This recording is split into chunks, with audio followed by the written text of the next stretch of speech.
One of the big issues that came out from this pandemic is rural broadband. Obviously, with the challenges of public schools and private schools being shut down, our colleges and universities feeling the same kind of pressure, the subject of rural broadband, which was already talked about in areas on Delmarva, became even more laser focused. So we're really, really honored to have a great panel with us today to talk about opportunities and challenges in their jurisdictions, Delaware, Maryland, and Virginia. We have Senator Brian Pettyjohn, Delaware State Senator, with us to my right. To his right, Robert Bridgham, Executive Director, Eastern Shore of Virginia Broadband Authority, to give Virginia's perspective. Valerie Connelly, Vice President of Government Affairs and Public Relations for Choptank Electric, and they are the provider now for broadband service here on the shore, one of them.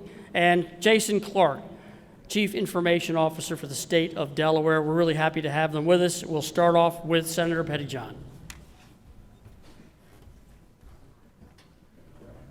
Thank you very much. I appreciate everybody being here today. As we found out when our plans were a couple of years ago to expand broadband coverage within the state of Delaware, we had no idea that COVID was coming and everything that had to do with the challenges of COVID and getting people working from home. Delaware's been a leader. We're very lucky. We're a small state, 3 counties, pretty flat as well. So when it comes to getting broadband out to the masses, it's a lot easier for Delaware to do it on a statewide basis than a lot of other places along the East Coast and frankly throughout the country. Under the leadership of our great Department of Technology and Information at the state level, there were several initiatives that were launched and are still continuing to this day. And to explain some of that, I want to introduce Jason Clarke, our Chief Information Officer from the state of Delaware. Jason's a great guy. He's been involved in the broadband rollout really since its beginning and has led the way in getting Delaware's, if you're in southern Delaware, you kind of chuckle at these statistics, but Delaware's rated as one of the best broadband states in the United States. And it's because of a lot of the things that has been done with the Department of Technology and Information. So we'll turn it over to Jason for the presentation. Thank you, and appreciate being with all of you today to talk about broadband. I think we heard it during the presentations. Broadband came up each and every time. It's really what connected us and in many ways allowed us to adapt as we made our way through the pandemic. I'm going to quickly, based on time, kind of run a little bit through our journey and talk about kind of where we are now and what we're looking forward to. From the beginning, as Senator Pettyjohn said, Delaware has been focused on closing the broadband gap. We are fortunate as a state. Where we stand, we are always within the top 10 when it comes to broadband connectivity. But when you take a closer look and dig down into the counties, you start to realize that we have pockets and broadband deserts that exist. And that's where we really needed to focus, and that's what we've been doing over the last several years. Governor Carney has, as part of his action plan as well, recognizing that broadband is a key player in the support of economic growth and development, education that we've discussed a moment ago, healthcare, and public safety. So we kind of break it down in 4 phases. Our journey's been going on for 10 plus years. We started by making some initial investments ourselves in the build out of the backbone for the state to connect state services and to allow citizens to connect to us. Then we started to work towards a wireless pilot where we started to look at how do we kind of address this last mile and these gaps that we have within the state. That turned into a more broader program for fixed wireless. And then finally, kind of where we are today, which was taking advantage of some of the CARES Act relief funds to push that envelope even further. Our challenges are no different than anyone else's. This is kind of a universal situation when it comes to broadband. We all need it. We all are up against a number of the same things. Rural fiber not being economical, especially in certain areas, depending on if you're buried, aerial, whatever the case may be. Significant broadband deserts. When we drilled down into Kent and Sussex County, you start to see we're now 250th on the list when we get into the counties because there are just pockets, and then there are pockets within pockets, and I'll touch on that in a moment in the sense of the use cases and the scenarios that we contend with. At the end of the day, we talked about being accessible and affordable, and sometimes those two converge. You have a scenario where a 300-home community gets built, no problem. One of the larger providers runs fiber right down the road to that community. Everyone there has a chance to get it. They pass a home that's a mile offset from the road, and they receive estimates of $30,000 to $50,000 to install fiber to the house. All of a sudden, it's not accessibility. That accessibility converges with affordability not being so realistic. We also have scenarios with data plans and just limited access in general that come into play. So I touched on building out the backbone. This is kind of a great example of state investment and then private-public partnerships coming to fruition. A little over 10 years ago, we invested $1.5 million to run fiber from Wilmington to Georgetown, Seaford to Lewis. That $1.5 million resulted in $30 million in private investment. And I know I'm joined on the panel today with the Choptank Electric Co-op. However, in Delaware, our co-op extended that fiber as well. And so they built off of those backbones that were put in place, and they extended the service out, which then made it more palatable for other businesses to connect and make the journey as well. So that, as I said, that $1.5 million resulted in $30 million in private investment. We initially were working towards about 250 total miles. That one electric co-op initiative was 180 miles, and now we're at over 700 miles of fiber throughout the state with the various connections over the years.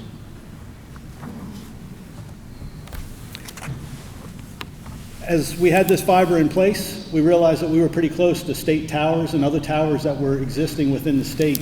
And so we, back in 2018, looked at how do we address this last mile. We didn't have enough money in the system to take care of that $30,000 bill to each home.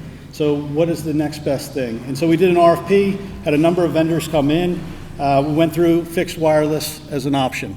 And in that process, we lit up 2 locations, Seaford and Marydale, as kind of pilot locations to work through some of the things that we learned, from dedicated spectrums, tower heights, tree lines, penetration capabilities, the ability to deliver quality internet. I mean, there's one thing to have service, there's another to have 25/3 type service that we all probably have become accustomed to.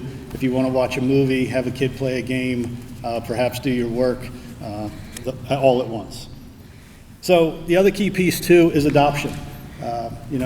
During the pandemic here, I passed a hurdle with my father, got him to go from a flip phone to a to a smartphone, and that's one of the things as you start to look at some of the areas that have not received this connectivity in the past. Even when you put it there, you kind of need to educate them on what's available now as a result of having it. That particular pilot led to moving forward, and so the state partnership with Senator Pettyjohn, our legislature, support from the governor's office, we went ahead and moved forward with 15 towers that were put online to provide services. And so through that particular process, it was prior to the pandemic, but it was one of those scenarios we knew we had to close the gap, because in Delaware, many of our schools have moved forward over the past 5 years with one-to-one devices, sending kids home with actual tablets and or Chromebooks, whatever they chose to be their choice of device, to perform work from home. And so we started to quickly hear from the citizens and the residents of the state, we need this connectivity to continue forward. At this point in time, we have over 600 customers actively using that service. We have 10% of them are the farms, the ones that I had mentioned that have that mile setback, whatever the case may be. And it's been a great use case because we've had a lot of support from the farming community. I think many people didn't realize how much technology is actually leveraged in the farming industry. And this kind of brought it to light for those who aren't on board or understanding of that. We have about 10% that went to businesses. They needed high-speed capabilities, whether that's running garages or whatever it may be within the community. So that occurred, and then the rest went to residents. And we have others in line to receive the service as well. One of the key pieces here, though, that was challenged by the pandemic is capacity. So this was put in place. It wasn't expected to serve, 200,000 individuals. And as a result, the pandemic hit. Everybody wanted that service yesterday. And the infrastructure that was put in place couldn't support that. The impact of the pandemic, I touched on working from home, remote learning, the general demand for online services. If your neighborhood's anything like mine, the Amazon trucks, the UPS trucks, I mean, it's nonstop, right? All of that is being performed online and being leveraged in that way. In addition, we're seeing quite a bit with respect to telemedicine. You couldn't make appointments, couldn't get in, but we needed general services, and telemedicine started to come through pretty strongly. All of this, as I mentioned, kind of challenged those normal norms that we were up against with accessibility and affordability, and now we have that added aspect of capacity. And so now this kind of leads us to where we are today. The CARES Act. Governor Carney, within Delaware, committed funds to move forward. Before the end of last year, we were able to commit over 25,700 students that fell into kind of low-income brackets within the state. Most of them we were able to address with MiFi type devices. The primary reason for that, it was readily available. There was no production supply chain wait. We were able to provide the speeds necessary to do the work. We could provide some of the content filtering to ensure that it was being used for school work and that the service was being committed to. And we continued that forward. We took care of the device installation as well as 1 year of service. So it goes through the end of this year for our students in Delaware who received this. We also had fixed wireless applications that were put in during this time frame as part of this group, and wired services where it existed. So we tried to take advantage of the full spectrum that was available and what was best suited for the particular household and location. We had money set aside for infrastructure, but with CARES Act, the time limit was the end of last year. Fortunately, that got extended, so we're starting to reinvest some of that money that we had allocated into infrastructure to deal with some of this capacity. And then finally, we started to move forward with a strategic plan. We recognized that the MiFi devices is kind of a stopgap. At the end of the day, that device works great for one student. If you have 3 students in the home, we have to send more than one device to that house, more than one MiFi device to keep that going. And so as we look forward, we're really focused on what's the stopgaps, addressing those stopgaps and narrowing down the area. So we went through an exhaustive process. We established a committee that is well-rounded and represented across our state. We did speed tests across the state. We identified those pockets within pockets where, we already knew this was a broadband desert, but you could hit it with a fixed wireless type application. However, within that, there's a group of homes that are kind of nestled in the woods. All trees are 60 feet or higher, and all of a sudden that's a massed installation in order to try to receive a wireless signal. It's just not the route that's going to be sustainable long term. And so we're working towards that. And where we've kind of refocused our efforts is looking at the federal funds that are available. The one thing the pandemic has done is made this a topic for everyone, even at the federal level. And so there is a lot of money that is being allocated. We are still waiting on a number of those guardrails to come out from the FCC, the Treasury, NTIA, and others. During this process as well, we've been working closely with our delegation in Washington to look at how the farm aid bills and others kind of classify land. So as the senator mentioned, we rank pretty high. We're fortunate, but when you start to look at these counties, all of a sudden they don't qualify. The land mass isn't large enough, right, for the normal approach that's been moving forward. So we've really been working with the USDA and other groups to try to kind of massage a little bit and recognize the differences that exist from state to state. We're not all in Montana or West Virginia, and with the varying terrains to contend with. What this really means in our context is that we've been dealing with pockets at a time. We've been limited by the dollars that we've had available, and so we try to address the pieces. This is the type of funding that changes the game. We can look at this holistically. We don't need to be limited to those individual pockets. And so we're looking at fiber to the premises. We're looking at capacity on existing networks, leveraging some of the emergency broadband benefit to make it affordable. There's $50 a month stipends, $100 for a device. I think there's over $3.6 billion in that fund alone. With our student population, the E-rate programs that many of the schools participate in and receive additional dollars, there's over $7 billion in those funds that can be leveraged. And so each of the states have an opportunity in schools and districts to apply for that funding. And so we're really looking at that as a way to kind of extend things forward by the time. None of this will happen overnight in the context of wiring every home. So there's still the stopgaps that need to be in place to get us there and then take us the rest of the way.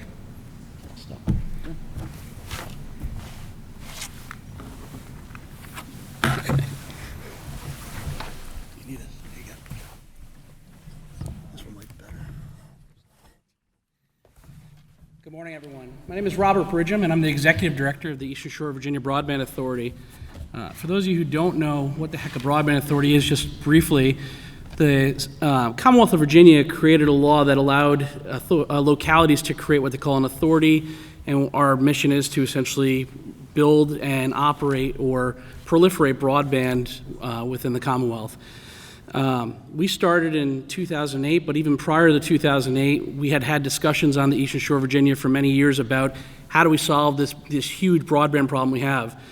My friends to the left here are very lucky that they actually have cellular connectivity and they can use MiFi. There's places on the Eastern Shore of Virginia where there is no cellular signal. There's no 4G, 3G, or any dots whatsoever on your cell phone. So we face a even deeper challenge in our terrain. And so the counties came together and said, hey, let's create an authority, let's build the backbone. The other key point of the Broadband Authority is that we have our federal partner on the north end of the Eastern Shore of Virginia, NASA, NOAA, Navy, at the Wallops flight facility. And they wanted connectivity off the Eastern Shore to connect to other points, Greenboro and such. So we were formed, we built the backbone. It was approximately 88 miles, and it built from the very northern edge of the Eastern Shore, went across the small little bridge called the Chesapeake Bay Bridge Tunnel into Virginia Beach. And we've been operating that network ever since and growing that network. As I mentioned, we started initially to sell to commercial entities, to wholesale providers, to get connectivity into the shore.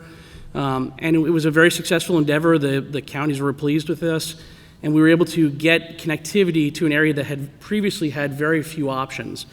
Prior to the Broadband Authority existing, there was one ISP in one town who was not able to leave that town. They were essentially landlocked within that town. They didn't have connectivity options. And because we're on a peninsula, just like everyone in Delmarva, we really couldn't go east. We couldn't go west. South was a very big challenge. So there weren't a lot of connectivity options off of the Eastern Shore of Virginia. So when the Broadband Authority was formed, we built this straight line network, and then we started to expand east and west to gain further and further connectivity. In 2017, we had about 300 miles of network. So in almost 10 years, we had made a step of about 240 miles of network that we grew. Since 2018 to 2020, we added another 200 miles. So we have greatly ramped up our build out of broadband on the Eastern Shore of Virginia. Important things about it is before the pandemic hit, our board, as well as the local counties, recognized that we had to continue to push broadband out further and further. We did spend quite a lot of time trying to only be the provider to other providers and allowing them to connect to the people of the Eastern Shore, but they ran into quite a few technical challenges. For example, and I love this story, we had a wireless provider who was shooting wireless across a road, and they were shooting it under the canopy because we have very thick canopies on the Eastern Shore. And every time a grain truck would drive by, the person's internet would go down. And that didn't seem effective. So every 10 minutes, the guy would call and say the service was down, and we're like, that's not good. So we see those challenges. We had a lot of people come to our board meetings, complain about it, say, I can see your fiber. I can not only throw a baseball, but I can throw a wiffle ball, I can throw a ping pong ball and hit your fiber. Why are you not connecting us? So in late 2016, early 2017, my board, with the previous executive director, had made a decision to add fiber to the home as part of our product set. And it has been very, very successful. In December 2019, we had connected about 500 homes to our network, and by July of 2020, right in the middle of the pandemic, we had been just under 900 homes, so we had almost doubled our network connectivity in 6 months. And that was a big challenge, as you can all imagine, trying to keep our staff safe, trying to get people allowing us to come into their houses to provide this connectivity. But as everyone can imagine, that connectivity was mission critical to people persevering through the pandemic. In December, we had exceeded almost 1,300 homes connected, so we continue to grow very rapidly with hundreds of customers waiting for service. And the big thing we also like to bring up is that when the pandemic hit, one of the things that is beneficial to a fiber-based broadband network is that my network has a lot of capacity. So when I build my network, I'm not building it at 90%, I'm building it at 5 or 10% of what it could do. Again, fiber is a very, very dynamic technology and a great platform for technical connectivity. So when we had the pandemic starting to hit in March of 2020, we made a change and we doubled every customer's bandwidth and every residential customer's bandwidth right at the end of March of 2020. We did it at cost. We didn't charge a customer a single dime for that, but we felt that it was a way for, as a government agency to support our community while they're trying to deal with this pandemic that's affecting every American and quite frankly, everyone in the world. We continue to do this build out. As a matter of fact, one of the things that is in the past week or two we're very proud of is that our intention in this last build out that we're doing right now was to provide connectivity in all 19 of the incorporated towns on the Eastern Shore of Virginia. And as a matter of fact, we just in the past 2 weeks built fiber on the island of Tangier. So that is a huge step forward for the island of Tangier, who had very few connectivity options. We continue to build our network east, west, north, south to try to build as much connectivity and turning up customers as rapidly as possible. Is it cheap? No, not at all. And as everyone who's in here can attest, if you don't know, you should know by now, it is a huge endeavor. It is very expensive. It's very challenging. Fiber, I just was told by vendors recently that fiber is 40 to 50 week lead time. So it is not something that is very easy to maintain logistics of, to build it, to operate it, but it's doable. And I will say that the value behind broadband is very hard to capture because there's so many facets to it. We have the pandemic. We've learned that people need to be able to do school from home. People couldn't work from work. They had to come and work telecommute from home. They had to do telemedicine. We also know that broadband does little things like raising real estate values. Generally speaking, broadband raises real estate values 2 to 3%. So for all you county administrators in here and county executives and such, it's kind of a nice way to increase your tax base by getting broadband connectivity. It actually creates a revenue stream. Additionally, broadband also gives people future options that we haven't even thought of. I mean, my son just recently got a virtual reality set up for himself, and he showed it to me, and it was pretty darn amazing. And he's playing with other people, and he's building things. And 5 years ago, virtual reality, yeah, we saw it. We kind of put our 3D glasses on. They were kind of neat, but they've come such a far way in just a few years. We know that autonomous vehicles, such as UAVs, are becoming a huge part of our common life. I mean, my sister used to work for the Boy Scouts of America, and they were taking drone footage of camps that they were doing to kind of highlight what the camps had. Farmers are using in agriculture to identify areas of fields where they need more water, less water, more fertilizer, less fertilizer, and then programming their distribution systems accordingly. So these technology systems are ever evolving, and we're using them in newer and more interesting ways. I mentioned to the Chesapeake Bay Bridge Tunnel folks that they could use a UAV to help identify people that drove off the bridge and try to keep an eye on them so we don't lose those people as we try to save them. Also identifying things such as structural problems, electrical problems with thermal imaging. So this technology, UAVs being one small subset, is huge. Broadband has continued to grow, and we continue to try to evolve with it. We have recently created a small business product where businesses can get services for under $70 a month on the Eastern Shore. So we have the ability to serve, very small 1 and 2 person shops. We have the ability to serve large school districts. Virginia Beach City Public Schools is one of our internet customers, and we sell gigs of internet to them. So we have the ability to scale up or down accordingly. I will mention one last thing is that as the Broadband Authority has evolved, we have continued to try to understand the needs of the people, and Accomack and Northampton counties in Virginia there's a lot of poverty in our counties. There's a lot of low-income areas, and it's very challenging.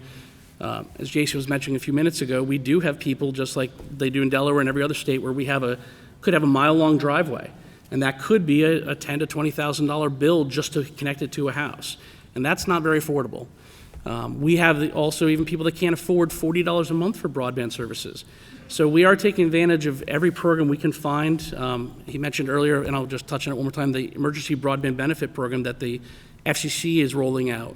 The ESVBA, or the Eastern Shore Virginia Broadband Authority, is one of the early adopters to get registered with that program, so we can start offering our customers $50 off of their broadband bill to try to help them reduce their monthly recurring cost on their bill until that fund is expended. There are other FCC programs. There's something called the High Loop Cost Program that'll help offset these local loops at people's houses. So we continue to try to invest not only our time and effort into finding programs that'll benefit the people of the Eastern Shore, but even ourselves, we are taking some of our funds and putting them into programs so we can help assist people that aren't able to get connectivity so we can support the community. But broadband, in context of economic development, I don't really see a better marriage. I mean, you have a world that's ever evolving, becoming ever more and more digital, and you have the underlying pipes that control that and connect that. And I think that studying that and understanding that and finding more creative ways to put those two together is critical to our growth as a country. So thank you.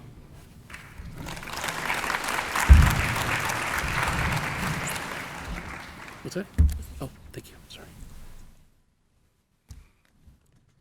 Thank you very much. I'm excited to be here today to talk to you about broadband and what we're doing at Choptank Electric Cooperative to try and move that initiative forward here on the Eastern Shore.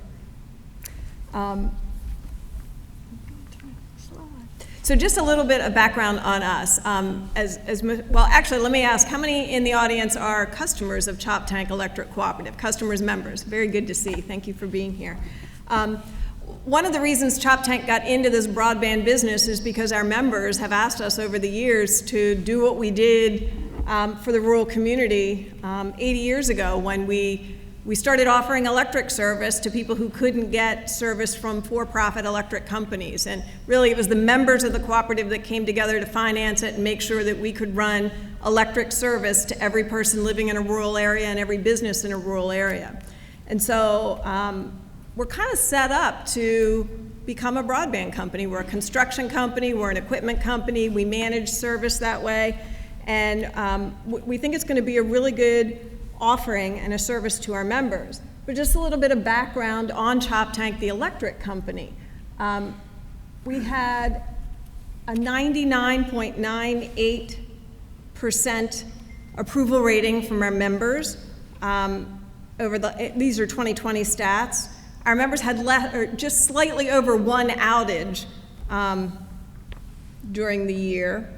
We had almost 50,000 calls made to our call center and handled by our local call center member services agents who are in our Denton office and our Salisbury offices. We're doing all that with about 152 employees. We have over 6,000 miles of electric line out there and over 650 miles of backbone fiber, which is our smart grid, which makes it possible for us to jump into broadband. I think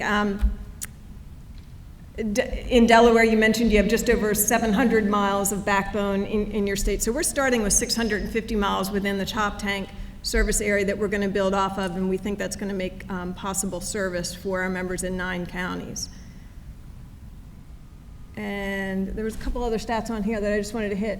We have 1,222 members who are using rooftop solar and net metering, and that's just one of the things that's important to our members as we start to move into our broadband service.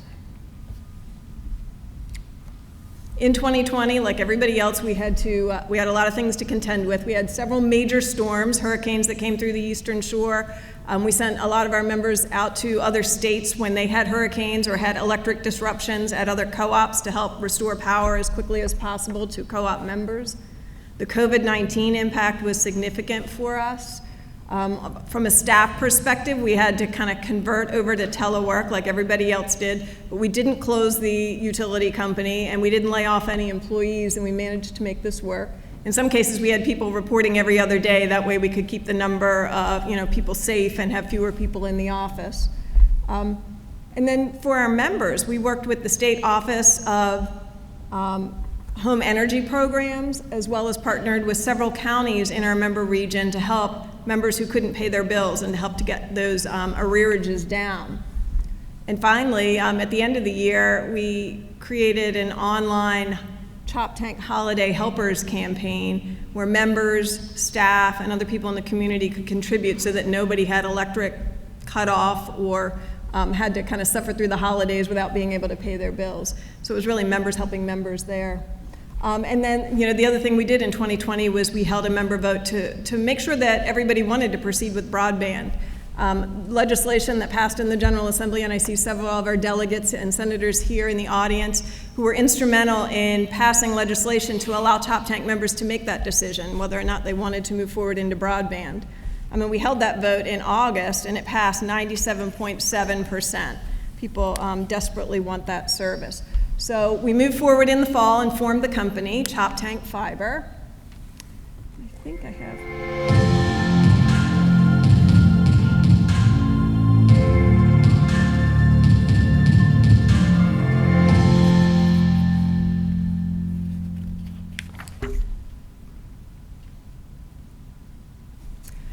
And again, a little bit of background on getting to that point. In 2019, the same legislators who helped us with the bill in 2020 also helped with a bill that allows Choptank to use its easements for electric that already exist for broadband purposes, so that there isn't any concern about taking fiber that's out there for our infrastructure backbone and then also using it for broadband. We informed our members that that was happening. And so we're moving forward with that. In 2020, we passed House Bill 999. That's the one that allowed us to become a member-regulated cooperative, which puts us on par with most of the cooperatives across the country. Delaware Electric Cooperative became member-regulated probably 10 years ago or more, and it's been working great for their members.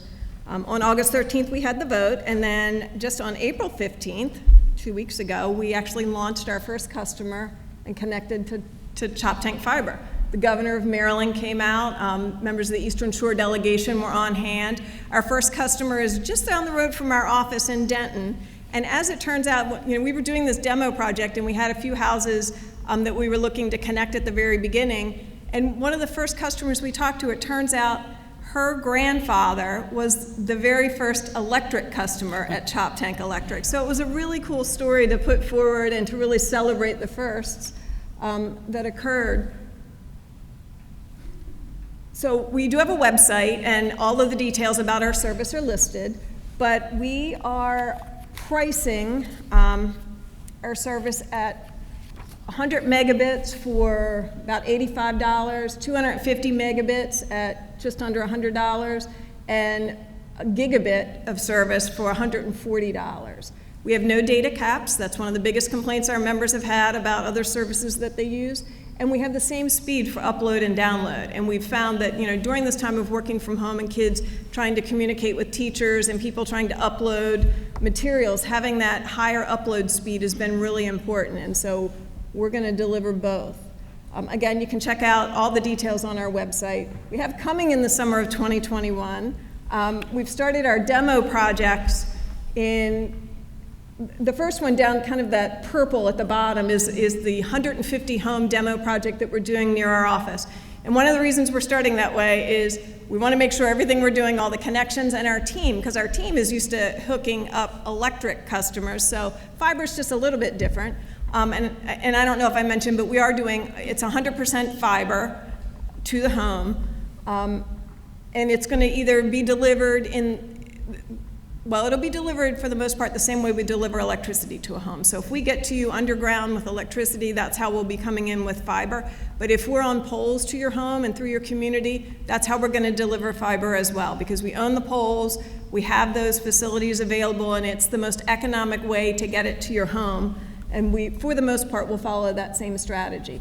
But we have this 150 home demo site, so all of our folks are going through this learning process that, connecting the fiber, connecting it inside the home, going in and making sure it's, a white glove service so that, the setup is flawless. And then even our customer services folks learning how to take the calls from members about fiber versus just taking calls on the electric side. So it's something they're all familiar with doing, but we just want to make sure we're doing it perfect before we launch it in the bigger areas. But as soon as that demo site is done, then we'll expand into the blue areas that run through Caroline and Queen Anne's County. And with that, we think we're going to connect, or we're going to pass 920 underserved or unserved locations. And then we're going to move down to, well, at the same time, I don't say, so we're also starting our demo project in Somerset County in the next couple of weeks as well, and we expect to connect our first member down there. We'll pass 60 locations in that demo site, which is a little bit kind of southwest of Princess Anne. And then the bluer area will be the rollout over the summer in Somerset County that'll pass 310 unserved locations. Again, when we were picking these sites, we were looking at the FCC map from this past summer that had the unserved and underserved locations. And so again, our target really is to go to people who have not been served. And you know, a lot of members were concerned that we would go to where the population centers were first and eventually get back to people who didn't have service, but we're hoping to do it a little bit, you know, in the opposite direction. We are going to people that have no service first. We've told all of our members, we will provide service if you don't have any within the next 10 years. We hope we can do it a lot faster than that. And, you know, part of that is funding, as everybody on the panel has mentioned. The more grant funding we can bring to the project, the more resources we can bring to bear. And so we're in talks right now with almost all 9 counties. I think there's a few counties that aren't in a position where they are looking to move forward with a lot more grant money right now, but we are having conversations because most counties are getting a significant chunk of funding from the federal government in that last stimulus package, the American Rescue Plan, and several have indicated that they would like to use a lot of that money towards closing this broadband gap in their county. And so we're working with them on ways we can help where we have our infrastructure and where we have a service area. And then the General Assembly and Governor Hogan passed a budget this year that runs for the next 2 fiscal years that puts almost $300 million into infrastructure as well as education on broadband and helping people pay the bills, you know, that some of us have already mentioned, you know, where affordability is the issue. So as we continue the rollout this year, we think we'll pass at least, I think we had 500 to 1,000 homes this year, unless we speed that up as we continue these talks on some of the grant funding that's out there. But we think we can pass at least 2,000 homes a year just with our internal resources. But again, as grant funding becomes available, we have the opportunity to bring in contractors that we work with at the national level through a cooperative broadband association. The other thing that we've done too to prepare is using our existing relationships with vendors. We have been buying fiber for years as an electric company and buying other equipment that is necessary for what we're moving into now. And we've actually set up virtual warehouses on our properties, both in Salisbury and in Denton, where our vendors are bringing in the materials that we need. It belongs to the vendor until we actually take it out of that warehouse. But we have on-site the materials we need for the rest of this year and starting into 2022, and we're ordering out for 2022 and 2023 now. So we want to make sure that, you know, that lag time that exists because there's so much money going into the whole broadband business now, that we have plenty of supplies on hand so we can deliver service as, you know, as fast as we can get it to people. So that's where we are. We look forward to working with all of you. You know, we're saying 10 years because we know we can guarantee 10 years of service, but we would sure like to make that a lot faster for so many of you who really need it more quickly. So thank you. I'll be around for a while. And Matt Tiffo is here in the audience too, and he'll be around for the rest of the day if you guys have any questions or need anything else from us. Thank you. Thank you, Dan.